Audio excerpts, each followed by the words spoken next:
अब बिना पूरी प्रॉपर्टी खरीदे भी आप बड़े बड़े कमर्शियल और रिटेल एसेट्स में निवेश कर सकते हैं और उससे होने वाली कमाई में हिस्सेदार बन सकते हैं। क्या रीट्स अब रियल एस्टेट में निवेश का एक भरोसेमंद और प्रैक्टिकल विकल्प बन चुका है? सिर्फ Q1 FY27 में 3,136 करोड़ रुपए का डिस्ट्रीब्यूशन दिया है। आपको ये पूरी खबर, ये पूरे नंबर्स कितना एक्साइट कर रहे हैं? Per REIT capitalization is relatively higher than even a market like China or Singapore for that matter. रीट्स में पैसा लगाया, उन्हें 100% का जंप मिला, या इनको थोड़ा अलग तरीके से समझना होगा? सभी जो रीट्स हैं अभी तक उन्होंने ऑन एवरेज 15% के ऊपर रिटर्न दी है। 15%? तो सिर्फ 6 रीट्स ही हमारे पास क्यों? क्योंकि सेक्टर को एक सर्टेन स्केल पे आना बहुत जरूरी है। लल भी आ सकता है, ये थम भी सकता है, ये खराब भी हो सकता है। ऐसे में रीट्स पर क्या इम्पैक्ट आता है? I think the story strong रहेगी जब तक इंडिया की ग्रोथ स्टोरी इज इंटैक्ट। कितने और रीट्स का पोटेंशियल है इंडिया के पास? नियर फ्यूचर में at least 3 to 4, but upside is immense. अब लेटेस्ट क्या हो चुका है, खास तौर पे टैक्सेशन वगैरह में भी जी। नए अपडेट्स आए। जो भी रीट डिविडेंड डिस्ट्रीब्यूट करती है वो टैक्स एग्जेम्प्ट होता है। इक्विटी के साथ एक रिस्क तो हमेशा इन्वॉल्व होता है, क्या यहाँ पर भी ऐसा कुछ होगा? दैट्स एन अनसर्टेनिटी जिसको आप अकाउंट नहीं कर सकते। मुझे इंटरनली ऐसा लगता है कि थोड़ा रिस्की मामला है। इसे टाइम लगेगा क्योंकि अनरेगुलेटेड स्ट्रक्चर में थे, अब आप रेगुलेटेड स्ट्रक्चर में आ रहे हो। लेकिन आगे किस तरह की ग्रोथ आप देखते हो? जो भी एक्सपेंशन प्लान्स हैं और जिस तरह की कैपिटल फ्लोज हो रही है रीट्स में, आई थिंक ये सस्टेनेबल रहेगा। अभी भी कुछ चैलेंजेस हैं जो रीट्स को आगे बढ़ाने के लिए जरूरी हैं। जैसे इंस्ट्रूमेंट इवॉल्व होता जाएगा, नई नई चीजें हमारे सामने आएगी। वो शुरुआत कैसे करनी है, कहाँ से करनी है? एंट्री बैरियर ज्यादा नहीं है, तो they can do multiple investments और they can go for a large lump सम।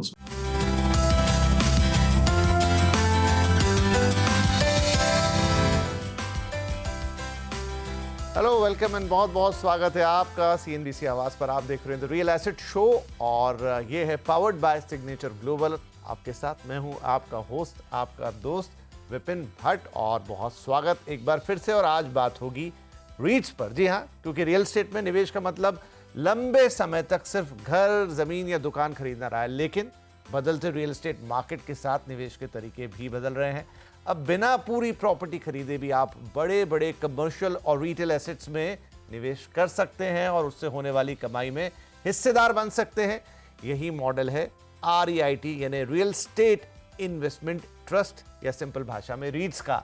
तो भारत में रीट मार्केट जिस तेजी से बढ़ रहा है, उसके ताजा आंकड़े इसकी कहानी को और मजबूत कर रहे हैं। देश के 6 लिस्टेड रीट्स ने सिर्फ Q1 FY27 में ऑलमोस्ट 4.5 लाख से ज्यादा यूनिट होल्डर्स को 3,136 करोड़ रुपए का डिस्ट्रीब्यूशन दिया है। इन रीट्स का कुल ग्रॉस AUM 3 लाख करोड़ रुपए से ज्यादा हो चुका है, जबकि इनकी कुल मार्केट कैपिटलाइजेशन 2 लाख करोड़ रुपए के पार जा चुकी है। 6 रीट्स मिलकर देश में करीब 21.4 करोड़ स्क्वायर फीट से ज्यादा ग्रेड A ऑफिस और रिटेल एसेट को मैनेज इस वक्त कर रहे हैं। और अगर शुरुआत से अब तक देखें तो रीट्स ने अपने यूनिट होल्डर्स को एक कैलकुलेशन के मुताबिक करीब 34,800 करोड़ रुपए से ज्यादा दे दिए हैं। लेकिन इन बड़े आंकड़ों के पीछे आम निवेशकों के लिए असली सवाल क्या है? क्या रीट्स अब रियल एस्टेट में निवेश का एक भरोसेमंद और प्रैक्टिकल विकल्प बन चुका है? अगर आपके पास फर्ज कीजिए 10 लाख रुपए हैं, तो फिजिकल प्रॉपर्टी खरीदना बेहतर होगा या रीट्स में निवेश करना? रीट से मिलने वाली डिस्ट्रीब्यूशन इनकम कितनी स्टेबल है और इसकी सस्टेनेबिलिटी किस पर निर्भर करती है? किस रीट्स की वैल्यूएशन को आम निवेशक किस तरीके से समझे, ये भी सवाल आता है। बड़ी इंटरेस्ट रेट्स, वैकेंसी, टीनेंट रिस्क और प्रॉपर्टी वैल्यूएशन जैसे जोखिम, ये कितना असर इन सब चीज़ों का पड़ता है? और सबसे बड़ा सवाल, क्या आने वाले वक्त में रीट आम भारतीयों को प्रॉपर्टी मार्केट में निवेश करने का एक नया और आसान रास्ता दे सकता है? कईयों को तो दे दिया है, लेकिन मैं बात कर रहा हूं टू एवरीवन। यानी आज की चर्चा सिर्फ रीट क्या है इसे समझने तक सीमित नहीं होगी। हम समझेंगे रीट का पूरा इन्वेस्टमेंट मॉडल, इसकी कमाई, वैल्यूएशन, रिस्क, फ्यूचर ग्रोथ, और सबसे अहम, एक आम निवेशक के लिए इसमें कितना दम है।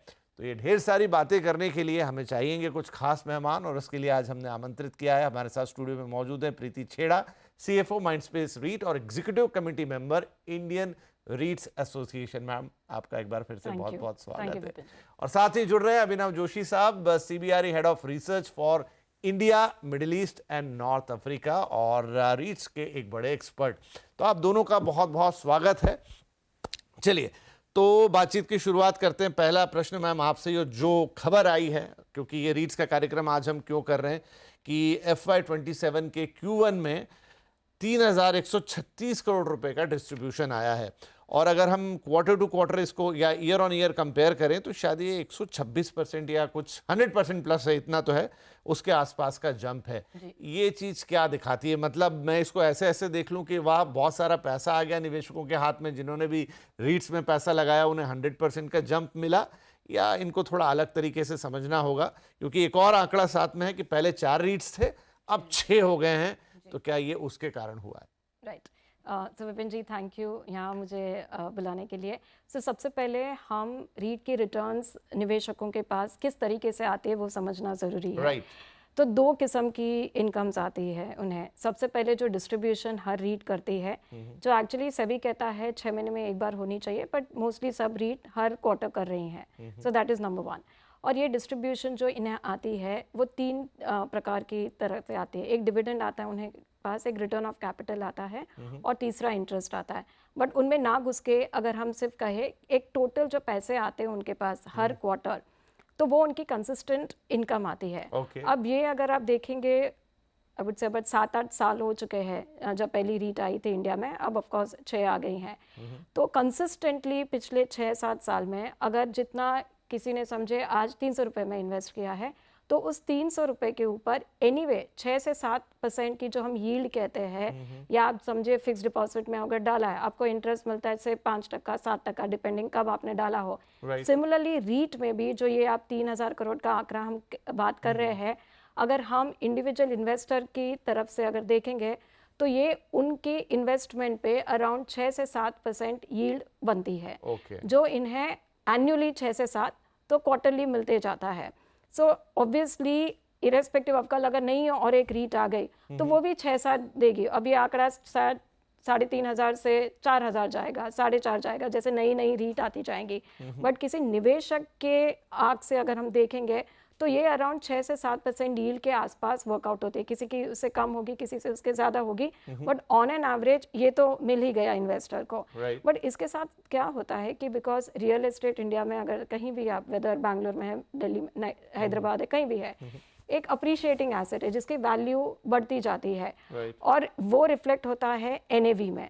तो जब इनकी प्राइस भी बढ़ती जाती है, अगर समझे किसी ने 5 साल पहले 300 रुपये में खरीदा है तो आज शायद उसका प्राइस 450 या 500 हो गया होगा, तो वो एडिशनल अप्रिसिएशन जो आता है वो भी इन्वेस्टर के अकाउंट पे जाता है। तो अब ये हम 6-7% प्लस ये अप्रिसिएशन जोड़ के देखेंगे तो टोटल रिटर्न जो हम कहते हैं वो ऑन एन एवरेज, ये सभी जो रीट्स हैं अभी तक उन्होंने ऑन एन एवरेज 15% के ऊपर रिटर्न दी है। 15 जो 6-7 जो आप डिस्ट्रीब्यूशन जो हम 3,000 का आंकड़ा उसको अगर ये परसेंटेज में कन्वर्ट करेंगे तो अराउंड 6 से 7% ये डिस्ट्रीब्यूशन बनता है, और जो स्टॉक प्राइस अप्रिसिएशन होता है वो अनदर 8 से 10% वो भी हुआ है। तो almost 15% on an average return दिया है इस इंस्ट्रूमेंट ने। क्या बात है। तो प्रीति मैम कह रही हैं, इसे अगर सरल भाषा में कहें कि 2 चीज़ें हैं, 2 कंपोनेंट, एक तो डिस्ट्रीब्यूशन है, समझ लीजिए एक तरह का जैसे डिविडेंड मिलता है, वो डिविडेंड आपको मिल रहा है जो कि 6-7% है, एक अच्छी रेंटल यील्ड आप इसे कह सकते हैं, प्लस आपने जो यूनिट्स खरीदी है रीट्स की उनमें जो कैपिटल अप्रिसिएशन हुआ है वो अलग, और सब कुछ मिला के 15%। तो अभिनव सर, ये तो सुनने में बहुत ही ल्यूक्रेटिव लग रहा है कि आपको 15% की रिटर्न मिल रही है, प्लस 3,000 करोड़ का ये आंकड़ा जो मतलब ईयर ऑन ईयर कितना 100% से ज़्यादा की जंप दिखा रहा है। तो आपको ये पूरी खबर, ये पूरे नंबर्स कितना एक्साइट कर रहे हैं? देखिए विपिन जी, मुझे तो काफी एक्साइट कर रहे हैं क्योंकि मैं तो इसी इंडस्ट्री से हूं, और मैंने रीट्स का जो पूरा ये फ्रेमवर्क है इसको इवॉल्व होते हुए देखा है पिछले 15 सालों में, कि किस तरह से मल्टीपल गवर्नमेंट्स ने स्क्रैम्बल करा है, different policies and taxation etcetera, and finally जो हमारी पॉलिसीज आई 2016 से लेकर 2018 के बीच में, उसके बाद इन्वेस्टर्स को, डेवलपर्स को, इंस्टीट्यूशनल इन्वेस्टर्स को एक कॉन्फिडेंस आया कि भारत में, भारत की रियल एस्टेट मार्केट में, यहाँ की फाइनेंशियल मार्केट्स में रीट जैसा इंस्ट्रूमेंट लाया जा सकता है। हम रीट की जो ये पूरी स्टोरी है, जो ग्रोथ स्टोरी है, उसमें काफी पीछे हैं, बिकॉज अगर आप हमें सिंगापुर, जापान या चाइना से कंपेयर करेंगे तो वहां पे तो 40 से 50 या उससे भी ज्यादा रीट्स हैं, लेकिन हमारे यहाँ सिर्फ 6 रीट्स हैं, और 6 रीट्स की ही जो कैपिटलाइजेशन है वो तकरीबन $20 बिलियन से ऊपर की है। तो पर REIT capitalisation is relatively higher than even a market like China और सिंगापुर फॉर दैट मैटर। और परफॉर्मेंस बहुत अच्छी रही है। ये कैपिटलाइजेशन भी पिछले 6-7 सालों में कम से कम 7 टाइम्स हुई है। And the more important point is कि अगर पिछले 12 महीने में आप निफ्टी की परफॉर्मेंस देखेंगे, तो निफ्टी की performance has largely been either negative या there is nothing to talk about, right? But जो रीट्स हैं, जो रीट्स के यूनिट्स हैं, जो अलग अलग रीट्स जो लिस्टेड हैं, देव ग्रोन बाय एटलीस्ट 10 to 15%, जैसा प्रीति जी ने कहा। So 10 to 15% when the larger market has been, either subdued or, facing negative, momentum, तो ये कहीं ना कहीं मैं कहूँगा इक्विटी और डेट के बीच में आते हैं। डेट आपको 6 से 7%, डेट फंड्स जो हैं आपको 6 से 7% रिटर्न दे सकता है। जो इक्विटी मार्केट है is expected to grow at 12 to 15% on an average every year. And REITs भी 10 से 15% के बीच में they've been growing and consistent income है, because income generating assets हैं जिनमें 80% निवेश होता है इन्वेस्टर्स का, रिटेल इन्वेस्टर्स और इंस्टीट्यूशनल इन्वेस्टर्स के बिहाफ पे REIT का। And these are all quality grade A plus assets across the country. अगर हम अपनी ऑफिस रियल एस्टेट मार्केट को देखें तो वो एक ऑल टाइम पीक पर है। जो ऑफिस लीजिंग मोमेंटम है पहले 6 महीने में भी वो बहुत स्ट्रांग रहा है। तो मेरे हिसाब से ये स्टोरी बहुत क्रेडिबल है और ये फर्दर एक्सपैंड करेगी आने वाले कुछ सालों में। राइट, ठीक है।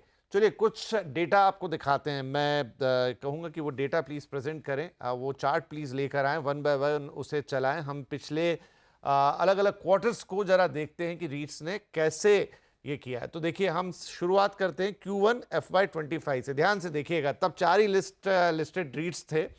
1.4 लाख करोड़ का AUM था, पोर्टफोलियो में 122 मिलियन स्क्वायर फीट्स का टोटल था। डिस्ट्रीब्यूशन उस साल किया था या उस क्वार्टर में किया था 1300 करोड़ रुपए के आसपास का, 1371 करोड़ रुपए। मार्केट कैप तब 87,000 थी और यूनिट होल्डर रहे होंगे 2.5 लाख के आसपास, उससे थोड़े से कम। वो प्लस का साइन दिखाता है कि दरमियानी वो आंकड़ा रहा होगा। आगे बढ़ते हैं क्वार्टर दर क्वार्टर। अगला क्वार्टर देखिए, अब ये डिस्ट्रीब्यूशन 1383 करोड़ पे पहुंचा। AUM थोड़ा बड़ा, मार्केट के कैप थोड़ी सी बड़ी, यूनिट होल्डर में थोड़ा इंक्रीमेंट हुआ, पोर्टफोलियो साइज भी थोड़ा सा बढ़ता चला गया।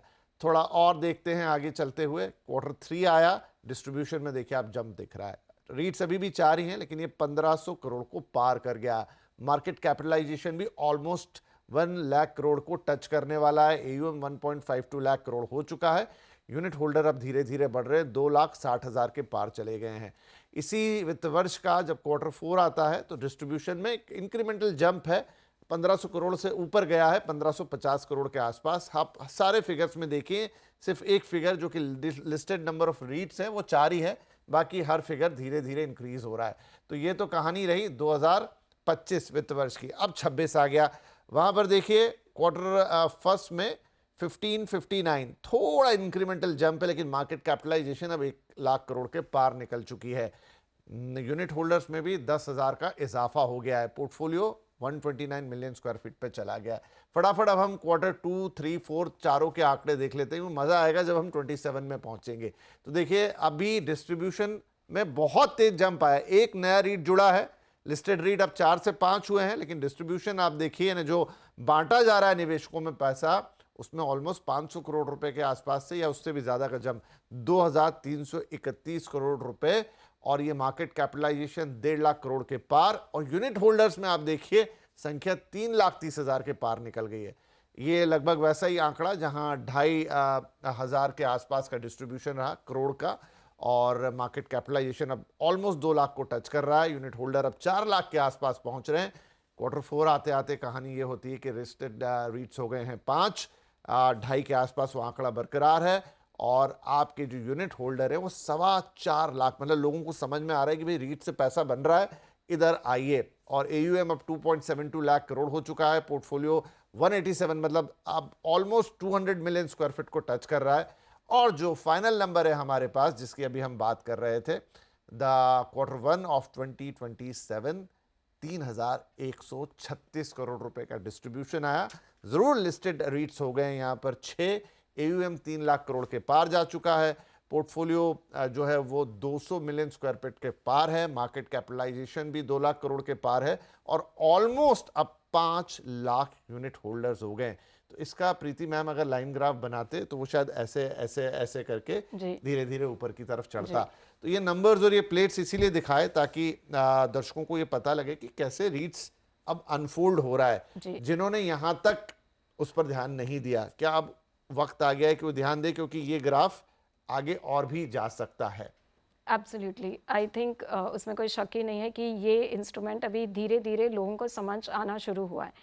थोड़े साल पहले तक सिर्फ इंस्टीट्यूशनल इन्वेस्टर्स समझ पा रहे थे ये इंस्ट्रूमेंट, बट जैसे एसोसिएशंस भी इसकी आई वुड से अवेयरनेस करे जा रहे हैं, तो वैसे लोगों को समझ आ रहा है। और अब क्या हुआ, अब अगर कोविड के पीरियड में आप देखेंगे तो 1-2 साल तक बिकॉज ऑक्यूपेंसीज नहीं थी तो डिस्ट्रीब्यूशन थोड़ा फ्लैटिश रहा, बट एक बार 22 ऑनवर्ड्स अगर आप देखोगे तो डिस्ट्रीब्यूशंस लगातार बढ़ते जा रहे हैं।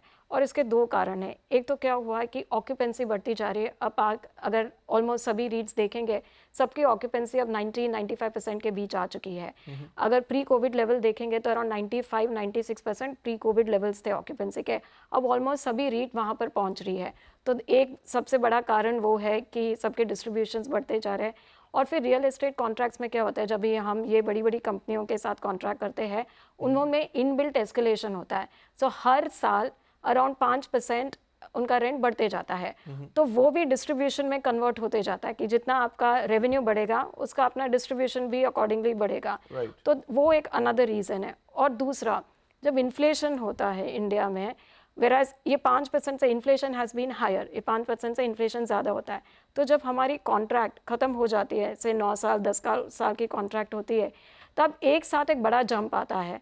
क्योंकि ये जो ग्रोथ हुई है, जो एस्केलेशन कॉन्ट्रैक्ट में होता है, वो 5% हुई है, पर इन्फ्लेशन जब उससे ज़्यादा होता है तो वो जब कॉन्ट्रैक्ट ख़त्म होता है तो सडनली एक बड़ा इंक्रीज़ आता है। तो ये सब फैक्टर्स की वजह से जो आपकी ग्रोथ होती है डिस्ट्रीब्यूशन की, अगर हम पिछले 6 से 8 क्वार्टर्स देखेंगे तो लगातार सभी रीट्स ने 8 to 10% ग्रोथ दी है। आपका डिस्ट्रीब्यूशन जो है हर साल 8-10% से बढ़ा है। तो वो ग्रोथ ऑटोमेटिकली इन्वेस्टर्स को मिली है। और ये जो आप नंबर्स दिखा रहे हो, सो एक तो ऑब्वियसली एक नई रीट आई है, दूसरी नई रीट आई है KRT और बागमान है, उनकी वजह से ग्रोथ हुआ है। बट उन्हें अगर ना भी गिने तो भी ग्रोथ इसलिए हुआ है बिकॉज ये जो मैंने आपको रीजंस बताए कि रेंटल ग्रोथ है, एस्केलेशंस हुए हैं, और हमारे प्रोजेक्ट्स में भी डेवलपमेंट है। तो 80% से भी कहती है कंप्लीटेड होना चाहिए और 20% तक हम डेवलप कर सकते हैं। तो ये जब डेवलपमेंट ख़त्म हो जाती है और ये लीज हो जाता है तो इनके भी रेंटल्स आना शुरू होते हैं। तो ये सब फैक्टर्स की वजह से ऑलमोस्ट 8 से 10% ग्रोथ रीट्स ने दी है। राइट। तो अभिनव सर, एक सवाल ऐसे में मन में आता है, जब सब कुछ इतना अच्छा है तो ऑलमोस्ट कितने टाइम हो गया प्रीति मैम रीट्स को आए हुए? एक 19 में पहली आई थी, तो ऑलमोस्ट 7 साल के ऊपर हो 7 चुके साल हो हैं। गया। तो 7 साल का जो पीरियड है, और अगर इतना अच्छा ट्रैक रिकॉर्ड है, इतनी अच्छी ग्रोथ हम देख रहे हैं, तो और इंडिया में तो ये हिस्टोरिक 5-6 साल रहे हैं कमर्शियल रियल एस्टेट के लिए, तो सिर्फ 6 रीट्स ही हमारे पास क्यों हैं? देखिए, इंडिया की जो कमर्शियल ऑफिस मार्केट है, जो लार्जर रियल एस्टेट मार्केट है, उसका भी अगर आप ग्रोथ देखेंगे तो पिछले 10-15 साल में ही रहा है। We are a very nascent growth story. अगर आप यूएस से या यूरोप से कंपेयर करेंगे, जहां पे एटलीस्ट 30 से 50 साल की ग्रोथ स्टोरी रही है और उन्होंने मल्टीपल साइकिल्स देखे हैं, इंडिया में अगर हम आउटसोर्सिंग का बूम देखें जो लेट 90s में स्टार्ट हुआ, उसके बाद बीपीओ, केपीओ और अब जीसीसीज की बात हो रही है, तो जो larger commercial real estate market है, उसका ग्रोथ प्राइमरीली पिछले 10 से 15 साल में हुआ है, जब वो एक सर्टेन स्केल पे पहुंची है। 1995 में जो total commercial real estate stock India की टॉप सिटीज में था, वो 35 से 40 मिलियन स्क्वायर फीट था।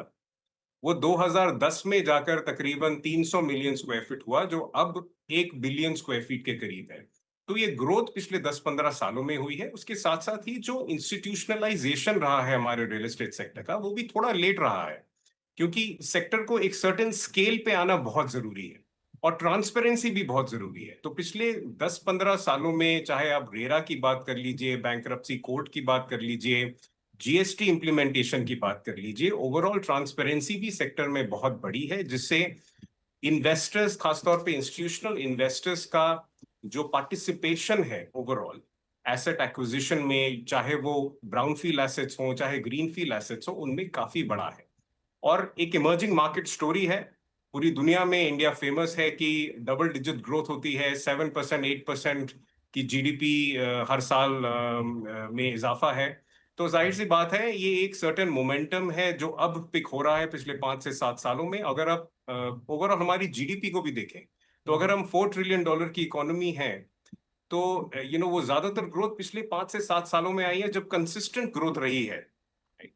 Same is the case with the real estate market. और जाहिर सी बात है, जब आपका जो इन्वेस्टेबल एसेट है वो एक सर्टेन स्केल पे पहुंचेगा, तभी कैपिटल उसमें डिप्लॉय होना शुरू होगी, और तभी इस तरह के multi layered complicated instruments market में आना शुरू होंगे, और इन्वेस्टर्स के में एक कॉन्फिडेंस आएगा कि हाँ, REITs can be implemented in the India market and can be a success too. Right. तो प्रतिभा, में एक सवाल और मन में आता है कि अभी तो जैसे अभिनव जी ने भी एक्सप्लेन किया, और हम देख रहे हैं कि इन 2019 के बाद से अभी तक it's an historic time for the Indian commercial real estate. बहुत अच्छा सब कुछ है, in spite of all odds. Covid भी हो गया, युद्ध भी हो गया, सब कुछ हो गया, लेकिन ज़रूरी नहीं कि ये समय हमेशा ऐसा रहे। इसमें एक लल भी आ सकता है, ये थम भी सकता है, ये ख़राब भी हो सकता है। ऐसे में रीट्स पर क्या इम्पैक्ट आता है? जी, अभी आप सभी रीट्स के पोर्टफोलियो की कॉम्पोजिशन देखेंगे, जो हमारे टेनेंट्स होते हैं, आप उनकी कॉम्पोजिशन देखेंगे तो आज हर रीट में 50% से ऊपर जीसीसीज है, जिन्हें हम ग्लोबल कैपेबिलिटी सेंटर्स कहते हैं। जो ये बड़ी बड़ी कंपनियां हैं, इनकी I would say global centres जो यहाँ शायद R&D करे, या they are doing the processing of support functions, वो यहाँ पर होती हैं। तो ये अगर देखेंगे पिछले 4 या 5 साल में इंडिया में ऑलमोस्ट हर साल, और पिछले 2 साल में ऑलमोस्ट 200 जीसीसीज नई ऐड हुई हैं। नाउ जब 50% आपका पोर्टफोलियो जीसीसीज है, और जीसीसी की डिमांड आज भी जो हम एआई की बात करते हैं या एनी मतलब आप अदर, कह रहे हैं कि एक लॉन्ग टर्म स्टोरी है। ये लॉन्ग टर्म स्टोरी है। तो आज भी अगर आप देखेंगे, हम जो कहते हैं RFP, जो रिक्वेस्ट फॉर प्रपोजल कहते हैं, वो भी ये जीसीसीज 1-1 मिलियन स्क्वायर फीट के प्रपोजल्स आज मार्केट्स में है। और ये जब ये लोग लेते हैं, तो अभी अब अगर समझे 1 मिलियन स्क्वायर फीट की डिमांड है, तो ऑलमोस्ट हम 10,000 एम्प्लॉयज़ की बात कर रहे हैं कि वहाँ पर 10,000 एम्प्लॉयज़ होंगे। तो जब ये जगह लेते हैं तो कभी बिल टू सूट भी करते हैं, जो 2-3 साल पहले की जो के बाद जो उनको चाहिए वो आज साइन अप करते हैं। तो इफेक्टिवली वो जब साइन अप करे 1-1 2-2 मिलियन स्क्वायर फीट, वो 3 या 4 साल का होराइजन दे के आज साइन अप कर रहे हैं। तो वो डिमांड भी एकदम स्ट्रॉन्ग चल रही है। दूसरा क्या हो रहा है कि जब जैसे इंडियन मैन्युफैक्चरिंग की स्टोरी ग्रो हो रही है, इतना फोकस गवर्नमेंट भी दे रही है मैन्युफैक्चरिंग पे, तो अगर आज कॉम्पोजिशन में देखेंगे तो इंडियन डोमेस्टिक कॉर्पोरेट्स है, उनका जो हिस्सा है हमारे रेंटल्स में, टेनेंट्स में, तो वो भी बढ़े जा रहा है। मैं अगर एग्जांपल दूं, तो माइंडस्पेस रीट में 2020 में वो आंकड़ा अराउंड 15% डोमेस्टिक था, 85% MNCs का था। आज ये 30% डोमेस्टिक हो चुका है और 70% MNC हो चुका है। तो जैसे जैसे इंडिया की डोमेस्टिक ग्रोथ स्टोरी भी स्ट्रॉन्ग हो रही है, ये टेनेंट की प्रोफाइल भी चेंज होती जा रही है। GCCs में बड़ा फोकस आ रहा है, और सेकंड डोमेस्टिक कंपनीज भी काफ़ी सारा स्पेस ले रही है। तो I think the story strong रहेगी जब तक इंडिया की growth story is intact. I think the domestic demand strong रहेगी, और GCCs भी जैसे आज हम देख रहे हैं, उनकी भी डिमांड एकदम स्ट्रॉन्ग रही है फिलहाल तो। और दूसरी story data centres also, like हमारी रीट में डेटा सेंटर्स भी है, वो स्टोरी ऑल्सो एकदम स्ट्रॉन्ग है। तो थोड़ा आई वुड से सिनर्जीज भी आ रही है। तो आप जब ऑफिस कर रहे हो, साथ साथ हमारी किसी प्रोजेक्ट्स में डेटा सेंटर्स भी है, तो आई थिंक एक इंटीग्रेटेड इकोसिस्टम भी सभी रीट्स में डेवलप हो रहा है। राइट। हम सुनते हैं कि दूसरे देशों में तो हॉस्पिटल के भी रीट्स होते हैं, Absolutely. और बहुत ज़्यादा उसमें वैरायटी होती है। तो अभिनव सर, ये बताएं कि आज जहां हम खड़े हैं, और यहाँ से जिस तरह का पोटेंशियल अभी आपने एक्सप्लेन किया अपने जवाब में, कितने रीट्स आगे और होते हुए देखेंगे? यहाँ पूछने का तात्पर्य यह है कि आज अगर एक निवेशक देख रहा है कि 6 रीट्स आ चुकी है, आगे कितनी और रीट्स आएगी, तो वो अगर आज एंट्री लेता है तो उसके लिए आगे बढ़ने का या एक मोटा मुनाफा कमाने का बहुत बड़ा चांस रहेगा। तो हमारा जो मौजूदा मार्केट है और आने वाले वक्त में जो उसकी तस्वीर आप लोग बता रहे हैं या दिखा रहे हैं, कितने और रीट्स का पोटेंशियल है इंडिया के पास? देखिए, पोटेंशियल तो काफी है। अगर मैं सिर्फ इंडस्ट्री में कितने प्लान्स इन प्रोसेस हैं या अनाउंस्ड हैं, तो मैं कह सकता हूं कि मे बी 3 से 4 और रीट्स आ सकते हैं अगले 2 से 3 सालों में। ओके। लेकिन जैसे कि मैंने कहा कि सिंगापुर जैसी मार्केट है, कितना छोटा देश है लेकिन कितनी बड़ी फाइनेंशियल मार्केट है, इतनी बड़ी फाइनेंशियल सुपर पावर है, वहां पर भी 40 से ज्यादा रीट्स है। चाइना में 80 रीट्स हैं। तो अपसाइड बहुत ज्यादा है हमारे पास, क्योंकि हमारा कमर्शियल रियल एस्टेट मार्केट, जैसे प्रीति मैम ने भी कहा, काफी ग्रो कर रहा है और बहुत ही तेजी से इसमें इजाफा हो रहा है। अगर हम जीसीसीज की बात करें या डोमेस्टिक कंपनीज की बात करें, it's all link to the growth of our economy. CBRE ने हाल ही में एक ऑक्यूपायर सर्वे करा है, जिसमें 200 से 250 कंपनीज को से हमने पूछा कि आपका एक्सपेंशन होराइजन क्या है, आपका प्लान ऑफ एक्शन क्या है आने वाले 2 सालों में। तो 80% कंपनीज ने कहा कि हम एक्सपैंड करना चाहते हैं भारत के काफी शहरों में। 80%, जो कि अगर दुनिया की बाकी मार्केट्स के मुकाबले देखें, जहां पे 40 से 45% ही एक्सपेंशन होगा और बाकी जनरली रिन्यू करते हैं या they hold on to their plans. तो इंडिया मार्केट काफी एग्रेसिवली एक्सपैंड करेगा, specially commercial real estate. Retail भी अंडर पेनिट्रेटेड है हमारे ओवरऑल कंज्यूमर क्लास के साइज के हिसाब से देखें। पर कैपिटा इनकम भी ऑलमोस्ट डबल हो सकता है आने वाले 5 सालों में। तो रिटेल में भी आपके रीट्स आ सकते हैं। इंडस्ट्रियल लॉजिस्टिक्स में ऑलरेडी कुछ इनविट्स इंफ्रास्ट्रक्चर रीट्स ऑलरेडी मौजूद हैं, तो वहां पे फर्दर एक्सपेंशन हो सकता है। और मल्टी एसेट रीट्स, जिसमें डेटा सेंटर्स, जहां पर $200 बिलियन से ज्यादा की कैपिटल ऑलरेडी कमिट कर दी गई है कि हम डेटा सेंटर्स बनाएंगे भारत में, अलग अलग देश के शहरों में और अलग अलग स्टेट्स में। तो that is another sector that will see it's scale expand. तो मेरे हिसाब से नियर फ्यूचर में at least 3 to 4, but upside is immense. Right, तो 3 से 4 जैसा उन्होंने बता दिया कि ऑलरेडी ऑन पेपर हैं, 2-3 साल में आते हुए दिखाई देंगे। लेकिन चाइना की बात करें, सिंगापुर की बात करें या दूसरी डेवलप्ड इकोनॉमी की बात करें जहां पर रीट्स एक प्रॉपर इकोसिस्टम है, वहां पर 80 और इस तरह के नंबर्स हैं, तो आप कल्पना कर सकते हैं कि आगे जाते हुए इंडिया में क्या तस्वीर दिखाई देगी। नाउ प्रीति मैम, अब अभी तो 6 ही रीट्स हैं, लेकिन जब नंबर्स बढ़ेंगे, इनफैक्ट 6 में भी, एक आम इन्वेस्टर ये कैसे समझे कि किस रीट में इन्वेस्टमेंट करनी है, किसकी यूनिट मेरे को सही मिल रही है, किसका कैसा रिटर्न है, मतलब एक अंडरस्टैंडिंग कहाँ से बनाना शुरू करें? सो 2-3 चीज़ें हैं जो भी निवेशक इन्वेस्ट करना चाहते हैं यहाँ पर। अभी सबसे पहले आप डिसाइड करें आपको किस चीज़ का एक्सपोजर चाहिए। आप ऑफिस में डालना चाहते हो कि आप मॉल्स वाली रीट में डालना चाहते हो, और कल को से फॉर एग्जांपल होटल्स आ जाएंगी और कोई अदर डेटा सेंटर आ गया, कभी वेयर हाउसेस आ गए, तो पहले तो आप ये डिसाइड कर लीजिए कि आपको कौन से एसेट क्लास में इन्वेस्ट करना है। अगर आपने तय कर लिया कि हाँ मुझे तो और वो ऑफिस में डिसीजन करना, कैसे होगा? जो आपका पर्सनल चॉइस होता है वो कि अगर फॉर एग्जांपल कोई कहता है कि मुझे इंडिया की कंज्यूमर ग्रोथ स्टोरी प्ले करनी है, कि मुझे पता है कि आगे चल के given we are young population हम है, तो इंडिया की consumer story is a very strong story, तो मुझे रिटेल मॉल प्ले करना है बिकॉज वो रिलेटेड स्टोरी है। कोई कहेगा नहीं, जैसे अर्बनाइजेशन इंडिया में होगा, तो जैसे अर्बनाइजेशन होगा तो ऑफिसेज तो डिमांड में होंगी, जैसे शहर पे नए नए शहर बड़े बड़े होते जाएंगे तो ये डिमांड होती जाएगी। सो देन ये दूसरा एक सेक्टर है। सिमिलरली जैसे इंडिया में टूरिज्म बढ़ेगा, होटल्स बढ़े जाएंगी, तो दैट इज़ अनदर सेक्टर। तो पहले आप तो वो डिसाइड कर लीजिए कि आपको पहले कौन सा सेक्टर में आपको एक्सपोजर, जैसे हम स्क्रिप्ट भी लेते हैं तो हम सेक्टर चूज करते हैं, राइट, कि हमें फार्मा में देना है कि डिफेंस में लेना है एक्सेट्रा। सो पहले एक बार आपने वो तय कर लिया, तो अभी देखेंगे सभी REITs are all well diversified. But क्या होता है कि किसी रीट का एक्सपोजर किसी सिटी में ज़्यादा है, किसी की सिटी में कम है। लाइक कोई रीट्स में बैंगलोर में ज़्यादा होगा, हमारी फॉर एग्जांपल हैदराबाद, पुणे, मुंबई में है। तो आप पहले किसी भी रीट को देखें तो आप पहले वो भी डिसाइड करिए कि डाइवर्सिफिकेशन उस रीट का कितना है, क्योंकि डाइवर्सिफिकेशन अगर होगा तो आपने अलग अलग सिटीज़ में आपकी ऑफिसेज होंगी, तो डाइवर्सिफिकेशन के बेनिफिट होते हैं, आपका कंसंट्रेशन किसी में नहीं होता। या आप अलग भी सोच सकते हैं, आप कहेंगे नहीं मुझे ये सिटी की मार्केट अच्छी लगती है तो मुझे वैसी रीट चाहिए जिसका इस मार्केट में ज़्यादा हिस्सा हो। तो that's a second point of choice, कि आप चॉइस कर लीजिए कि आपको कौन सी सिटी का एक्सपोजर चाहिए।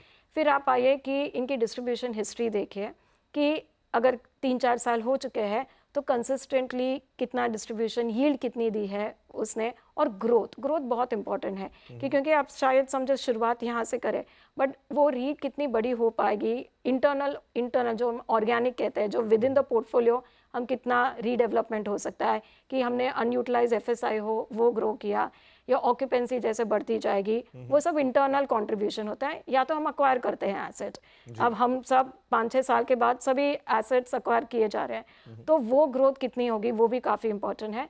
फिर स्पॉन्सर जो हमारे है कि अभी आप देखेंगे most of the REIT, Blackstone, Brookfield, Raheja, इन तीनों की रीट्स आई हैं लार्जली, तो स्पॉन्सर की प्रोफाइल क्या है, कितने साल का एक्सपीरियंस है, वो भी बहुत इम्पोर्टेंट होता है।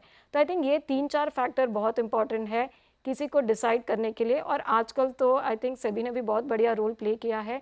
काफ़ी सारे ऐसे वेबसाइट्स हैं जो हर रीट को कंपेयर करती है एक दूसरे के साथ। सो वो भी ज़रिया है इन्वेस्टर्स, निवेशकों को देखने के लिए कि हर रीट्स को इन पैरामीटर्स पे कैसे कंपेयर कर पाते हैं हम। राइट इसमें अभिनव जी आपकी राय भी बहुत महत्वपूर्ण होगी। कुछ एक पॉइंटर्स प्रीति मैम ने यहाँ पर बताया कि कैसे आप देख सकते हैं। और मुझे ऐसा लग रहा है कि जैसे एक म्यूचुअल फंड में फंड मैनेजर होता है ना, स्टॉक सारे वही हैं, तो यहाँ भी एसेट्स लगभग मिलती जुलती ही रहेंगी, लेकिन कौन कितनी अच्छी तरह से मैनेज कर रहा है, किसके टेनेंट्स बेहतर है, कहाँ ऑक्यूपेंसी हमेशा बनी हुई है, कहाँ थोड़ा लैक आ गया, तो कैसे कोई ये सब चीज़ें समझेगा और चुनेगा? देखिए, जितने भी लिस्टेड रीट्स हैं उनकी क्वार्टरली रिपोर्ट्स आ रही हैं, एनुअल रिपोर्ट्स आ रही हैं जो काफ़ी डिटेल्ड, जिसमें उन्होंने अपनी एग्जिस्टिंग स्ट्रैटेजी भी बताई है और अपना फ्यूचर प्लान भी बताया है। क्वालिटी ऑफ एसेट्स जो वो ओन करते हैं उनके बारे में बताया है। कितनी लीड सर्टिफाइड एसेट्स हैं, क्या वैकेंसी लेवल्स हैं, किस तरह से उनका रेंटल इनकम ग्रो करा है, उनके टेनेंट प्रोफाइल क्या है, वो सब भी उन्होंने काफी अच्छे से बताया है। तो ड्यू डिलिजेंस के लिए मेरे हिसाब से वो क्वार्टरली रिपोर्ट्स और जो भी पब्लिक डोमेन में इंफॉर्मेशन आ रही है from the listed रीट्स is quite a bit. उसके अलावा ऑफ कोर्स सीबीआरई की काफी रिपोर्ट्स आती हैं पब्लिक डोमेन में। हम हर क्वार्टर ऑफिस मार्केट ओवरव्यू निकालते हैं जिसमें हम क्लियरली बताते हैं कि अक्रॉस सिटीज क्या परफॉर्मेंस है, सप्लाई कितनी आई, डिमांड कितनी आई, रेंटल्स किस तरह से बढ़ रहे हैं, कौन से बड़े ऑक्यूपायर्स हैं जिन्होंने एक्सपैंड करा है, कौन सी माइक्रो मार्केट्स हैं जहां पे ग्रोथ ज्यादा कंसिस्टेंट रही है।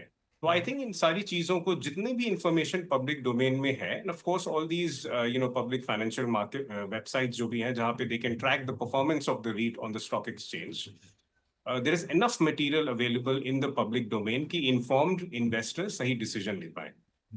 राइट तो काफ़ी सारी चीज़ें हैं जिससे आप देख सकते हो। और मुझे लगता है जैसे जैसे ये इकोसिस्टम इवॉल्व होगा और भी आपको काफ़ी इंफॉर्मेशन, और जैसा प्रीति मैम ने कहा बहुत सारे वेबसाइट, अच्छा आप इन्वेस्ट तो इसमें वैसे ही करते हैं जैसे शेयर मार्केट में करते हैं, आपका डीमेट अकाउंट होना चाहिए। और आई थिंक जिस भी साइट पे आप डीमेट अकाउंट रखते हैं वो इतना एनालिसिस तो वो खुद ही करके दे देते हैं कि क्या क्या है इस जगह पर। अच्छा प्रीति मैम, अब थोड़ा सा दर्शकों के पॉइंट ऑफ व्यू से थोड़ा रिवीजन करा देते हैं। मतलब जब रीट्स की शुरुआत हुई थी तो यूनिट साइज 10 लाख और ऐसे, जी अब लेटेस्ट क्या हो चुका है, और कुछ पॉलिसी एंड पे भी खास तौर पे टैक्सेशन वगैरह में भी जी नए अपडेट्स आए, वो सब एक बार आप हमें बताइए। जी। सो पहले शुरुआत 2 लाख से हुई थी। अब तो आप एक यूनिट में भी ट्रेड कर सकते हैं। 2 लाख फिर 50,000 हुआ। अब तो कोई भी जो भी यूनिट का लेना जो चाहे, कॉस्ट है, एक जो यूनिट का कॉस्ट है, सो आज की तारीख में सब लोग 300-500 के अंदर है। तो आज आपको वही सबसे बड़ी बढ़िया चीज़ है रीट का। आप आज कौन से भी ऑफिस या मॉल, आज कोई जाके ऑफिस या मॉल तो खरीद नहीं सकता है, बट आज आप एक भी यूनिट लेके उस स्टोरी में पार्टिसिपेट कर सकते हो। आप उसकी ओनरशिप ले सकते हो कि फिलहाल सिर्फ 300 या 500 आप इन्वेस्ट करिए और आपको उतनी ओनरशिप मिल जाती है उस पोर्टफोलियो की। So that is I think ये सबसे बड़ी बात है इंडिया के लिए कि आम आदमी जो अदरवाइज जाके इतना हाई एक्सपेंसिव ऑफिस नहीं खरीद पाता है, या ऑब्वियसली मॉल तो खरीदने का सवाल ही नहीं उठता, बट वो भी ये मॉल या ऑफिस या होटल जो भी आएगा रीट में, उसमें आप हिस्सेदारी ले सकते हो। तो ये सबसे बड़ी बात है। टैक्सेशन लेवल पे करेंगे, इस प्रोडक्ट की सबसे बड़ी यूएसपी है जो डिविडेंड डिस्ट्रीब्यूट होता है। जो भी रीट डिविडेंड डिस्ट्रीब्यूट करती है वो टैक्स एग्जेम्प्ट होता है।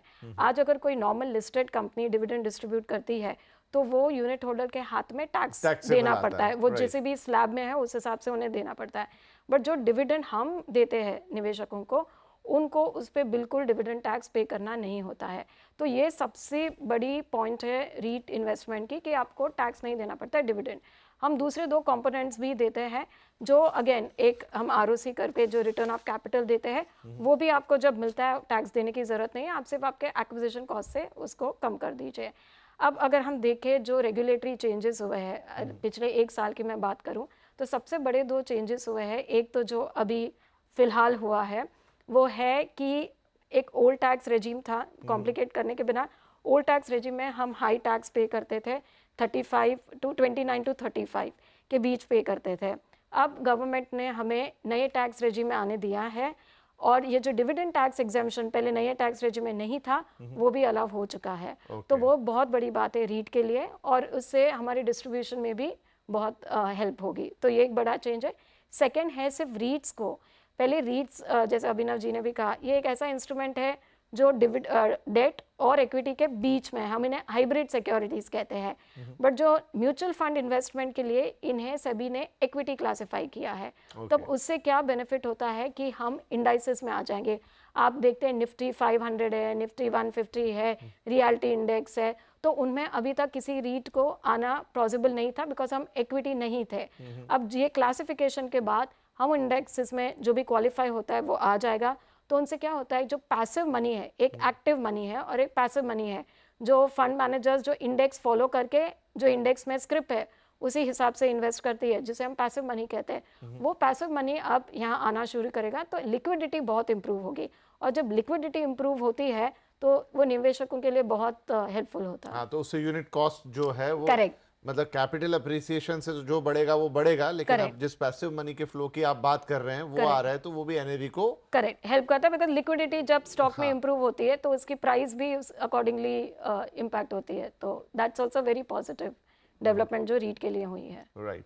तो ये तो सारे वो चीज़ें हो गई। अभिनव सर, कोई इसका डाउन साइज, मतलब कोई रिस्क भी इन्वॉल्व है? मतलब एक निवेशक अगर जाता है और रीट्स में इन्वेस्ट करता है तो कुछ वो साइड रिस्की फैक्टर्स जो उसको ध्यान में रखने चाहिए कि ये पॉसिबल रिस्क भी यहाँ होगी, क्योंकि अगर ये इक्विटी के तौर पे क्लासिफाइड है तो दैट इज अगेन कि इक्विटी के साथ एक रिस्क तो हमेशा इन्वॉल्व होता है। तो क्या यहाँ पर भी ऐसा कुछ होगा? देखिए, रिस्क उतना नहीं है जितना इक्विटी मार्केट में है, क्योंकि largely they are investing in commercial real estate या फिजिकल रियल एस्टेट एसेट्स, जिनके जैसे प्रीति जी ने कहा, एक सेट लीज एग्रीमेंट्स हैं, एक सर्टेन अपसाइड है रेंटल की, तो वो रेंटल रिटर्न भी उन्हें मिल रही है, उसके साथ साथ एक कैपिटल अप्रिसिएशन भी है, उनकी यूनिट वैल्यू भी बढ़ रही है, तो एक सर्टेन श्योरिटी है। तो उस लेवल की वॉलेटिलिटी शायद से एक्सपोजर उनको ना मिले। लेकिन हाँ, अगर इंटरेस्ट रेट्स ऊपर नीचे जाते हैं, स्पेशली ऊपर जाते हैं, तो उस वजह से जो डेट सर्विसिंग ऑब्लिगेशंस होती हैं of some of these companies, वो थोड़ी बढ़ सकती हैं। तो क्या उसका असर आ सकता है डिविडेंड्स पर, ये एक चीज उनको देखनी चाहिए। उसके अलावा किस तरह के एसेट्स में रीट्स एक्सपैंड कर रहे हैं, किस तरह के पोर्टफोलियोज वो अक्वायर कर रहे हैं, उन लोकेशंस में फिजिकल इंफ्रास्ट्रक्चर कैसे ग्रो कर रहा है, ऑक्यूपायर डिमांड कैसे बढ़ रही है, ये एक मैक्रो लेवल का रिसर्च है जो इन्वेस्टर्स को करना जरूरी है। खासतौर पे एसएम रीट्स जैसे एक प्लेटफॉर्म में जहां पर सिर्फ एक ही एसेट है हर एक व्हीकल में, वहां पे रिस्क थोड़ा ज्यादा हो सकता है। बट रीट्स जैसे जहां पे मल्टीपल एसेट्स और पूल ऑफ एसेट्स है, वहां पे risk is relatively lower, they are more protected. But then of course अगर लार्जर फाइनेंशियल मार्केट्स में प्रॉब्लम आएगी, या आगे जाके कमर्शियल रियल एस्टेट में कोई भी क्वेश्चन मार्क आ सकता है in terms of slowing growth और एनी एक्सटर्नल डिस्ट्रप्शन, तो उसका इम्पैक्ट इन पे भी होगा। But then that's an external disruption, that's an uncertainty जिसको आप अकाउंट नहीं कर सकते। राइट। तो अभिनव जी ने एसएम रीट्स का भी जिक्र कर दिया, यहाँ पे मैं आता हूँ उसके ऊपर आगे। तो प्रीति मैम, बहुत सारे लोगों में अभी थोड़ा कंफ्यूजन आ गए जब से ये एसएम रीट लॉन्च हुआ है कि ये मेन रीट क्या है और एसएम रीट क्या है, क्या वो को ऑनरशिप वाला कोई फॉर्मूला है? तो अगर आप इसे एक्सप्लेन करें कि इन दोनों में अंतर क्या है। जी, सो एसएम रीट जो हमें स्मॉल एंड मीडियम रीट्स कहा जाता है, इसलिए हम उसको शॉर्ट फॉर्म में एसएम रीट्स कहते हैं। तो बहुत सारे फ्रैगमेंटेड प्लेटफॉर्म्स थे जिसे हम फ्रैक्शनल ओनरशिप प्लेटफॉर्म्स कहते थे। तो क्या होता था, समझे मैंने 2-3 से बिल्डिंग, छोटी छोटी बिल्डिंग में 2-4 फ्लोर इकट्ठा कर लिए, मैंने निवेशकों के साथ से समझो 20-25 लाख लिए, पूल किए, और वो 2-4 फ्लोर्स मैंने इकट्ठा कर लिए। बट अब तक क्या हो रहा था कि ये रेगुलेटेड नहीं था, यहाँ पर कोई रेगुलेटर की ओवरसाइट नहीं थी। तब सेबी ने क्या कहा कि जब हमारे पास रीट जैसा प्रोडक्ट है जो सिमिलर है, ऑब्वियसली यहाँ स्केल बहुत बड़ा है रीट्स में, ये है बट छोटे छोटे एसेट्स के लिए है, तो उन्होंने यही जो रीट का कॉन्सेप्ट है ये छोटे एसेटों के लिए एक्सटेंड कर दिया। और अब रीट क्या हुआ कि 50 से 500 करोड़ की अगर एसेट वैल्यू है तो आपको मेन रीट में नहीं आना है, आप स्मॉल और मीडियम रीट कर सकते हैं। तो द बेसिक डिसाइडिंग फैक्टर है साइज ऑफ द एसेट। सो 50 से 500 करोड़ का अगर एसेट वैल्यू है तो आप एसएम रीट करिए, और 500 से ज़्यादा है तो आप मेन स्ट्रीम रीट करिए। नाउ एसएम रीट में अगर स्ट्रक्चर देखने जाएंगे तो सेम है। इसमें सिर्फ एक डिफरेंस है, एक तो टिकट साइज इनकी बड़ी है, 10 लाख है, क्योंकि ये छोटे हैं। तो जैसे अभिनव जी ने भी कहा कि रिस्क बढ़ जाता है, क्योंकि इनके पास स्कीम होती है कि ये बिल्डिंग की एक स्कीम, दूसरी बिल्डिंग की दूसरी स्कीम, तो ये कॉन्सेंट्रेटेड पोर्टफोलियो हो जाता है। और इसलिए निवेशकों को नज़र रखते हुए कि ओनली दोज इन्वेस्टर आए जो समझ पाते हैं इस स्पेस को, इसलिए उन्होंने टिकट साइज फिलहाल 10 लाख रखी है। एंड आई एम श्योर जैसे ये बड़े होते जाएंगे टिकट साइज मेरे ख्याल से सभी देखेगी वो टाइम पे कि अगर उन्हें लगता है कि इन्वेस्टर समझ रहे हैं ये इंस्ट्रूमेंट को, तो जैसे रीट में कम हुई है टिकट साइज, ये शायद हो जाएगी। बट ये इसलिए करा गया कि ये जो निवेशक है जो अनरेगुलेटेड स्पेस में निवेश कर रहे थे, तो ये स्पेस अब रेगुलेटेड हो गई है और उन्हें ये छोटे एसेट का भी बेनिफिट दिया जा सकता है। अभी कितने एसएम रीट्स होंगे? अभी फिलहाल तो एक है, दूसरे इन द मेकिंग है, बट आई एम श्योर काफ़ी सारे इतने छोटे छोटे प्लेटफॉर्म्स काफ़ी सारे हैं जो आगे चल के आ जाएंगे इस एसएम स्ट्रक्चर में भी। राइट। तो अभिनव सर, अभी तो एक ही है, लेकिन अगर आगे बढ़ता है तो अगेन एक निवेशक के मन में ये सवाल ज़रूर आएगा कि मैं एक एसएम रीट में पैसा डालूं, हालांकि टिकट साइज बहुत बड़ा है, 10 लाख रुपए का है, या फिर मैं रेगुलर जो रीट है उसके अंदर जाऊं। निवेशक के पॉइंट ऑफ व्यू से वो कैसे डिसीजन लेगा? आई थिंक विपिन जी, ये तो हर किसी के रिस्क एपेटाइट पे डिपेंड करता है, क्योंकि जैसा कि मैंने पहले कहा, जो एसएम रीट्स हैं वो एक नेसेंट स्कीम है। रीट्स को एटलीस्ट 10 साल हो चुके हैं मार्केट में, at least from a policy perspective and a listing perspective, और एक प्रूवन ट्रैक रिकॉर्ड है। तो जो भी आपका रिस्क एपेटाइट है, अगर आप लार्जर व्हीकल्स के साथ जाना चाहते हैं जहां पर transparency could be relatively higher, और आपको पता है कि इनकी ओवरऑल स्ट्रेटेजी क्या है और ये कहाँ इन्वेस्ट करना चाहते हैं, and more importantly risk diversified है, right? Because diversified set of assets हैं, एक पूल ऑफ एसेट है। एसएम रीट में चूंकि could be a couple of flaws, could be one asset, उस एसेट की परफॉर्मेंस पर ही आपकी इनकम और आपकी रिटर्न्स डिपेंडेंट है। और चूंकि अभी तक सिर्फ एक इंस्ट्रूमेंट लिस्टेड है, I think we should see how the SM REIT market performs. Hopefully, of course, it will perform well, but until and unless we have multiple SM REITs listed, तब तक कुछ भी कहना मुश्किल है। तो जो प्रूवन ट्रैक रिकॉर्ड है, अगर वो जो रिस्क एवर्स इन्वेस्टर्स हैं वो प्रूवन ट्रैक रिकॉर्ड के हिसाब से जाना चाहेंगे, तो ऑब्वियसली जो लार्जर रीट्स हैं उनकी स्टोरी ज्यादा वाइब्रेंट है, ज्यादा डाइवर्स है।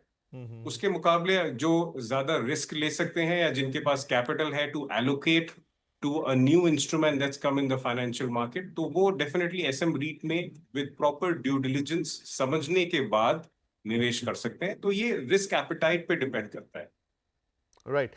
जब ये अनाउंस हुआ था तो मुझे लगा था कि क्योंकि को ओनरशिप की तो ढेरों स्कीम बाजार में चलती हैं और डेवलपर्स उसको कई बार प्रमोट भी करते हैं, लेकिन जितना मुझे लगा था नंबर कम से कम 10 के आसपास होगा, लेकिन आपने अपडेट दिया कि वो अभी भी एक ही है। तो आई थिंक वो जो ड्यू डिलिजेंस है और वो सब कुछ है, वहाँ पे मामला फंसेगा ऐसी चीज़ में। तो ये थोड़ा हाल फिलहाल मुझे इंटरनली ऐसा लगता है कि थोड़ा रिस्की मामला है, क्योंकि कंप्लायंसेस जो बड़ी रीट्स करती है, छोटी एसएम रीट्स के लिए भी सेम कंप्लायंस स्ट्रक्चर है।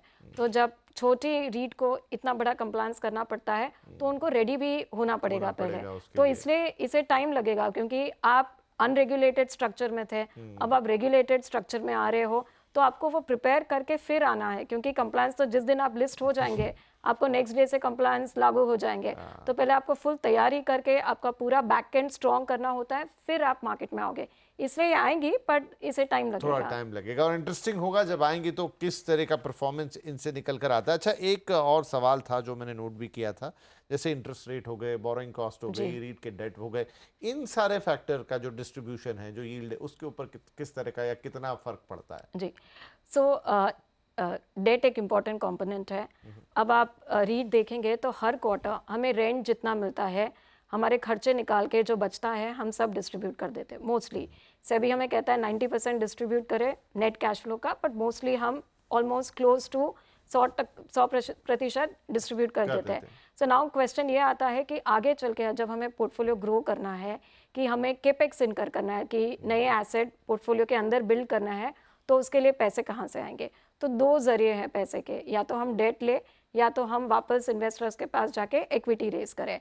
तो जनरली सभी रीट्स दोनों की कॉम्बिनेशन करती है, या तो इक्विटी रेज करती है फॉलो ऑन ऑफर्स होते हैं, QIB जो हम कहते हैं, या तो फिर डेट रेज करते हैं।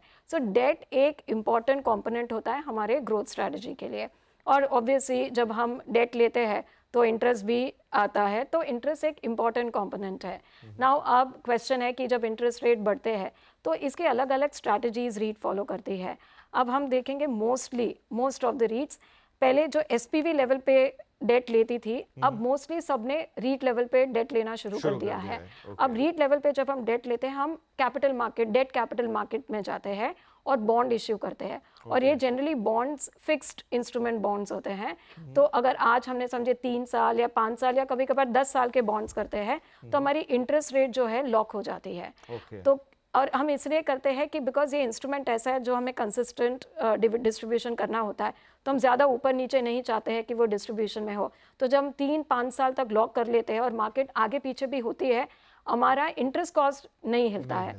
तो हम डिफरेंट स्ट्रैटेजीज करते हैं। हम से 60-70% किसी रीट ने 60-70% फिक्स कर दिया, 20-30% वेरिएबल किया। तो अलग अलग स्ट्रैटेजी सभी रीट करती है ताकि हमारे बोरोइंग कॉस्ट सीमा रेंज में रहे। और अभी हम काफ़ी सारी रीट्स ने सस्टेनेबिलिटी लिंक बॉन्ड्स भी कर दिए हैं, जिसमें अगर हमने सस्टेनेबल पैरामीटर्स जो होते हैं वो फुलफिल किए तो 2-3 साल के बाद हमारा इंटरेस्ट कॉस्ट कम होते जाता है। तो ये different combination of capital market instruments हम यूज़ करते हैं ताकि इंटरेस्ट कॉस्ट चेक में रहे, बिकॉज इंटरेस्ट कॉस्ट एक बड़ा कंपोनेंट हमारे खर्चे का होता है। तो वो रेंज में रहे हमारे लिए बहुत इंपॉर्टेंट होता है। ठीक है, लेकिन मान लीजिए कि अगर इंटरेस्ट रेट बढ़ते हैं ड्यू टू सम फैक्टर्स, तो इम्पैक्ट आएगा? जी आता है, बिकॉज उतना हमारा डिस्ट्रीब्यूशन कम हो जाता है जितना। सो इसलिए ये स्ट्रैटेजीज, डेट स्ट्रैटेजीज हमारे लिए बहुत इंपॉर्टेंट होती है कि कैसे आप अपने इंटरेस्ट को मैनेज करें। जी राइट। अभिनव सर, तो ये मुझे बताइए कि अभी तो देखिए बड़ा अच्छा लग रहा है जो हम वो हेडलाइन पढ़ रहे हैं कि 2 साल में या 2 क्वार्टर के बीच में 126% का ईयर ऑन ईयर, या 2 साल, सॉरी 2 साल ही कहेंगे, ईयर ऑन ईयर तो नहीं, 126% का जंप आ गया। तो ये नंबर सस्टेनेबल हैं, आगे भी ऐसा दिखेगा, या फिर अभी बेस छोटा है इसलिए नंबर हमको बड़ा दिख रहा है? जैसे जैसे चीज़ें आगे बढ़ेंगी हो सकता है नंबर उस तरीके से बड़ा ना दिखे, लोगों की जेब में पैसा आता रहेगा, लेकिन आगे किस तरह की ग्रोथ आप देखते हो? देखिए विपिन जी, नियर फ्यूचर में तो मुझे ये सस्टेनेबल लगता है, क्योंकि जैसे प्रीति जी ने कहा कि इनका रिक्लासिफिकेशन हुआ है रीट्स का एज इक्विटी इन्वेस्टमेंट्स। तो म्यूचुअल फंड्स की एक मैसिव कैपिटल इनफ्लो हो सकता है और हो भी रहा है रीट्स में, and all these रीट्स have a very clearly laid out strategy for expansion कि इन्हें आगे आने वाले 2 से 5 सालों में और एग्रेसिवली एक्सपैंड करना है, अपने पोर्टफोलियो एक्सपैंड करने हैं। अगर मैं overall real estate capital flows की बात करूं पहले 6 महीने में 2026 में, तो रीट्स ने 40%, ऑलमोस्ट 40% शेयर रीट्स का रहा है। मतलब they've gone ahead and acquired office assets, mixed use properties, etc. तो जहां पर भी एक वेल परफॉर्मिंग एसेट है, वहां पर लीडिंग रीट्स, जितने भी हमारे लिस्टेड रीट्स हैं, मैं नाम नहीं लूंगा, लेकिन जितने भी लिस्टेड रीट्स हैं, वो जाके they are taking positions and they are aggressive to expand. और वो एक डोमिनेंट प्लेयर इंडिया की कमर्शियल रियल एस्टेट मार्केट में ऑलरेडी बन चुके। तो मेरे हिसाब से नियर फ्यूचर में, क्योंकि ये एक सर्टेन पेस पर सेक्टर ग्रो कर रहा है, it's not a very steep pace कि इट्स अनकंट्रोल्ड, एक सर्टेन कॉशियस पेस पे सेक्टर ग्रो कर रहा है, which is obviously much faster than rest of the equity market. तो मेरे हिसाब से ये ग्रोथ, जितनी भी रिटर्न आई है, ये सस्टेनेबल है फॉर द नियर फ्यूचर। आगे जाके ऑफकोर्स जैसे इसका स्केल बढ़ता है, इट्स बट ऑब्वियस कि टेपरिंग होगी ग्रोथ में, एक स्केल एक्सपैंड होता है तो growth can not be the same जो आपकी एक छोटे स्केल पे थी, लेकिन at least for the near future जितना कि मैंने देखा है, जो भी एक्सपेंशन प्लान्स हैं और जिस तरह की कैपिटल फ्लोज हो रही है रीट्स में, आई थिंक ये सस्टेनेबल रहेगा। राइट।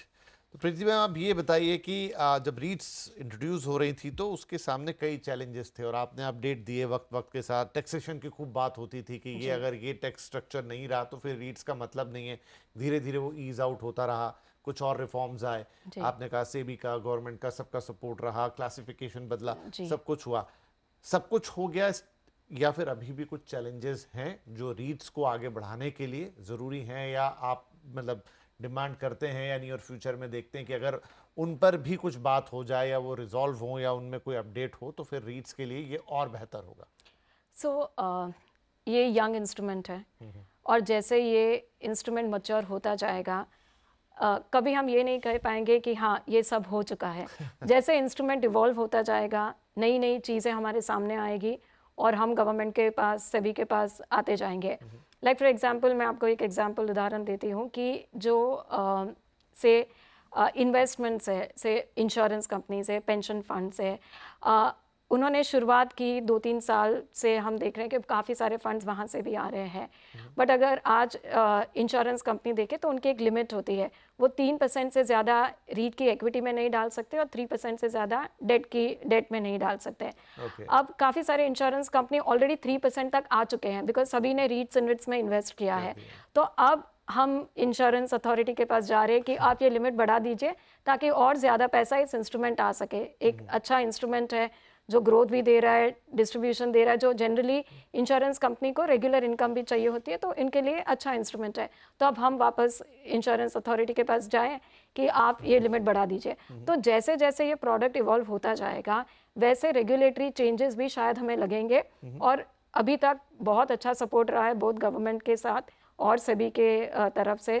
उन्होंने हर लेवल पे, हर स्टेज पे काफ़ी सारा सपोर्ट दिया है, इसलिए ये इंस्ट्रूमेंट इतनी जल्दी इतना ग्रो हो पाया है। पर प्राइमरी लेवल पे जो कंसर्न थे वो सारे, वो मैं कह सकती हूँ कि ब्रॉडली वो सब तो रिजॉल्व हो चुके हैं। हाँ, तो और थोड़े बहुत छोटे मोटे तो जैसे प्रोडक्ट ग्रो होता जाएगा, जैसे हम बड़े बड़े होते जाएंगे, काफ़ी सारी नई नई चीज़ें होती जाएगी, वो तो होना ही है और वो आई थिंक रेगुलेटर बहुत सपोर्टिव भी है। बट ब्रॉडली इफ़ यू से इस स्ट्रक्चर को जो चाहिए था वो ब्रॉडली इन प्लेस है अब। राइट। तो अभिनव सर, मेरा आज के इस कार्यक्रम के लिए आखिरी सवाल रहेगा और वो ये कि अगर अब इतनी सारी बातें सुनने के बाद किसी के मन में आए कि चलो मैं भी रीट्स में इन्वेस्ट करूं और मैं भी इस ग्रोथ स्टोरी का फ़ायदा उठाऊं, तो उसको शुरुआत कैसे करनी है, कहाँ से करनी है? देखिए 6 लिस्टेड रीट्स हैं। अगर आप चाहते हैं कि मैं नाम लूँ तो मैं नाम नहीं लूंगा उनमें से, लेकिन उनकी परफॉर्मेंस देखी जा सकती है। जो ज़्यादा डाइवर्सिफाइड रीट्स हैं, जिनके commercial, retail, hotels, multiple assets में इन्वेस्टमेंट्स हैं, जो पांच लिस्टेड रीट्स हैं आउट ऑफ द 6, उनमें से जो ज़्यादा एक्सपीरियंस्ड हैं, जो पिछले 4 से 5 सालों से लिस्टेड हैं, उनकी परफॉर्मेंस देखकर वेबसाइट, जितनी भी हमारी फाइनेंशियल वेबसाइट्स हैं, उनमें जाकर एटलीस्ट दे कैन शॉर्टलिस्ट की कौन से रीट्स हैं जिनकी ट्रैक रिकॉर्ड रहा है डिलीवरी का और डिविडेंड डिस्ट्रीब्यूशन का, which is very attractive. And उसके बाद they can definitely go to their websites, download their quarterly reports, their annual reports, जैसा कि मैंने पहले भी कहा, and be more informed about their decision making. तो अब जैसे ये है कि सिंगल यूनिट्स भी आप खरीद सकते हैं, तो क्या जैसे एसआईपी कर देते हैं हम लोग म्यूचुअल फंड वगैरह में, ऐसा कोई तरीका इस्तेमाल कर सकता है, या जब मन आया एक आध यूनिट खरीद ली, रख ली, या फिर एक कोई बड़ा लमसम इन्वेस्टमेंट करना बेटर है कि मैं एक साथ अगर लाख रुपया आया तो सीधा वो डाला? क्या स्ट्रैटेजी सही होगी? देखिए मेरे हिसाब से तो मार्केट को ट्रैक करते रहें, जिस तरह से परफॉर्मेंस हो रही है मार्केट की, लमसम भी बेटर रहेगा। अगर आपके पास लमसम आता है साल में 1 बार या 2 बार, तो उसको भी आप लगा सकते हैं रीट्स में। अदरवाइज छोटे निवेशकों के लिए स्पेशली मैं कहूँगा कि छोटे छोटे अमाउंट्स में वो डिप्लॉय कर सकते हैं, क्योंकि आपको 100 रुपये से 500 रुपये में एक यूनिट मिल जाती है इन सारे लिस्टेड रीट्स की, तो एंट्री बैरियर ज़्यादा नहीं है। तो they can do multiple investments और they can go for a large lumpsum as well. Right. चलिए, अब समय भी हमारा समाप्त हो गया, क्योंकि रीट्स पर पहले भी इतनी सारी हम बातें कर चुके हैं, इसलिए आज मैंने बहुत बेसिक लेवल को दोबारा टच नहीं किया।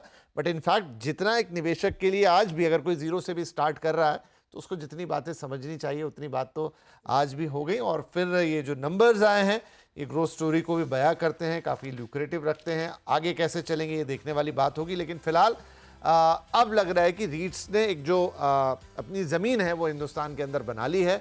यहाँ से आगे जिस तरह का हमारा कमर्शियल रियल एस्टेट है, हमारा रिटेल स्पेस है, या और भी कई तरह के रीट्स अगर आने वाले भविष्य में हमें आते हुए दिखाई देंगे, तो अब वो एक स्टैब्लिश इंस्ट्रूमेंट बन चुका है with all policy changes and everything. और यहाँ से अगर 15% का अगर एनुअल रिटर्न आपको मिले या उससे ऊपर मिले, तो ये तो एक अच्छा निवेश कहा जा सकता है। और नो डाउट कि जो अर्ली एंट्रेंट्स होते हैं उनको तो फ़ायदा मिलता है, इसीलिए हमने कहा कि हम आपको ये बात पूरी तरह बताएं, इसकी हर चीज़ को डिटेल में समझाएं। तो प्रीति मैम, बहुत बहुत धन्यवाद, आप पधारी और आपने हमारे दर्शकों के साथ ये सब कुछ शेयर किया। Abhinav sir, thank you very much with your expertise. दर्शकों को बहुत, निवेशकों को बहुत आसानी होगी कि वो किस तरीके से अपने सारे रिस्क फैक्टर्स को देखते हुए निवेश का अपना निर्णय ले, और ये जो नई एसेट क्लास है इसे अच्छी तरह से समझें कि रियल एस्टेट में इन्वेस्ट करने का और आसान तरीका, जहां पर आपको कोई एक ईंट नहीं खरीदनी, कहीं से जाना नहीं है, लेकिन एक जैसे आप शेयर खरीदते हैं या म्यूचुअल फंड में निवेश करते हैं, उसी तरीके से आप इस रियल एस्टेट ग्रोथ स्टोरी का भी हिस्सा बन सकते हैं। तो thank you very much both of you, और सभी दर्शकों का भी बहुत बहुत धन्यवाद। आप इतना मन लगा के आप ये पूरा कार्यक्रम हमारा सुनते हैं। थोड़ी लेंथ लंबी होती है और अपने सुझाव भी भेजते हैं, बहुत अच्छा लगता है। कमेंट्स अब आजकल आपके धीरे धीरे बढ़ते जा रहे हैं यूट्यूब पर, तो यहाँ पर भी वही होगा। फ्राइडे को 9:30 यूट्यूब पे आपको ये कार्यक्रम देखने को मिलेगा, और उसके बाद जिन्हें टीवी पर देखना पसंद है, सैटरडे संडे मल्टीपल रिपीट्स होंगे, वो आपकी स्क्रीन पर आपको दिखाई दे जाएंगे टाइम के साथ। तो बहुत बहुत धन्यवाद आप सभी दर्शकों का। अपने कमेंट जरूर भेजिएगा, वो इम्प्रूव करने में हमारी मदद करते हैं। नमस्कार।